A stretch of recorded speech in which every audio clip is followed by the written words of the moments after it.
Hello, and this is Elizabeth Jones. I'm joined by Calman Kaplan, Aye.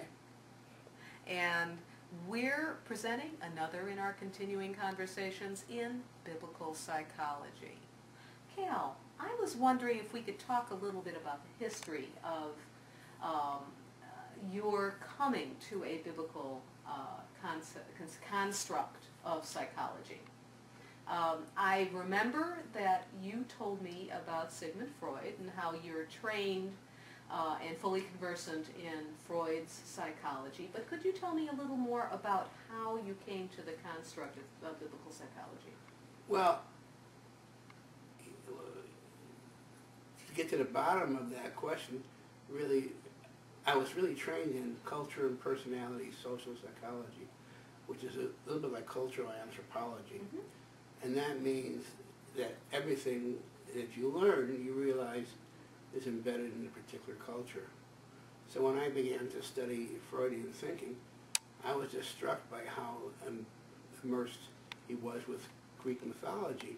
And then when I talked to, which is a culture variable for a social psychologist, and like I was, and I am still, and when I talked to psychoanalysts, they seem to take this view that these Greek patterns, like Oedipus, Electra, and Narcissus, were invariant universal patterns. And the cultural and personality psychologists in me said, why are they invariant? They're patterns coming out of the Greek mindset. Now, I understood that the Greek mindset was a very dominant mindset in Western thinking. The classical Greece is nothing to be sneezed at. It was a high culture. But the biblical world was a very, very different world. I just was struck by nobody ever, there were a lot of people studying religion and psychology, but none of them ever seemed to want to go into the Bible as a source of psychiatric case studies.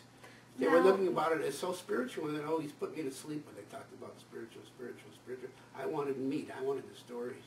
Now, Cal, I know that you stress that Freud was brilliant. Oh, he was brilliant. I mean, coming up with psychology, you know, being the progenitor of psychology and psychological thinking. And then what also is brilliant is the Greek culture and Greek thinking. That is also brilliant. Yeah, so we're talking about some brilliant thinking. Yeah, Freud, in a way, was the anti-Plato. He was answering Plato, because Plato really talked about ideal forms, and to study with him at his Lyceum, which is his school, you had to know geometry. Nobody who was ignorant of geometry need enter. So to be so concerned with geometry, which really represents an ideal form as opposed to a real person, it shows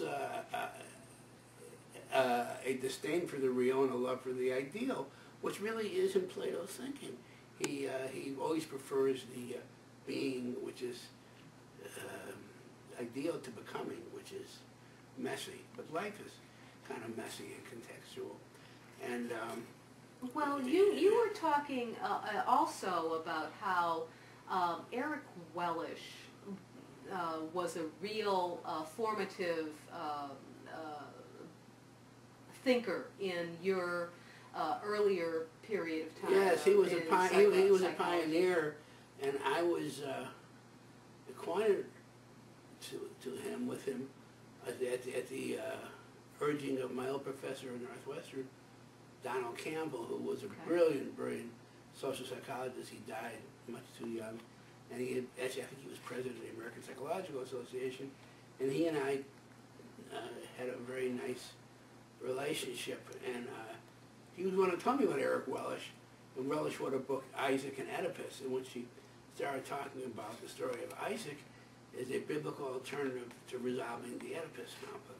Now that is where you started to really focus on Abraham and Isaac versus Laius and Oedipus. It is, and it triggered a memory that I had when I was studying Hebrew with my uncle on the west side of Chicago who owned a pharmacy, my uncle Chaim Sapochnik, who used to spend all his time with me in the back of the store with books in biblical Hebrew and classical Greece. And he kept saying to me that when I told him I was getting my PhD in psychology, he told me, am I aware that the word psyche is Greek, and do I know what it means and how different it is than the Hebrew idea of soul?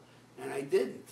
But those words stuck with me, and then they were reinvigorated by Eric Wellish, who said exactly the same thing. Eric Wellish was a great soul, and he died before his book became published, and he was at the family therapist, family therapy center in the UK. He had come, I think, from Austria, escaped from Hitler, and he died in the early 50s before the book came out, and he was so brave in saying what he did, because he was saying something different than what usual people in religion and psychology have to say. I'm not terribly impressed with most of the work in psychology and religion, because the people on religion are too scared to really look at the Bible. They don't look at it as a set of case studies. That's what we do. And they talk about words about holy and spiritual, words that put me to sleep, honestly, as a therapist. I don't know what they're talking about. And I look at the stories, for God's sake, and you'll see how to treat people. And you'll see an anti-Greek view in it. Now, Freud is patience. Cal, I think that we're going to have to cut this conversation short and come back another time. But thank you very much for telling me about Freud and about Eric Wellish.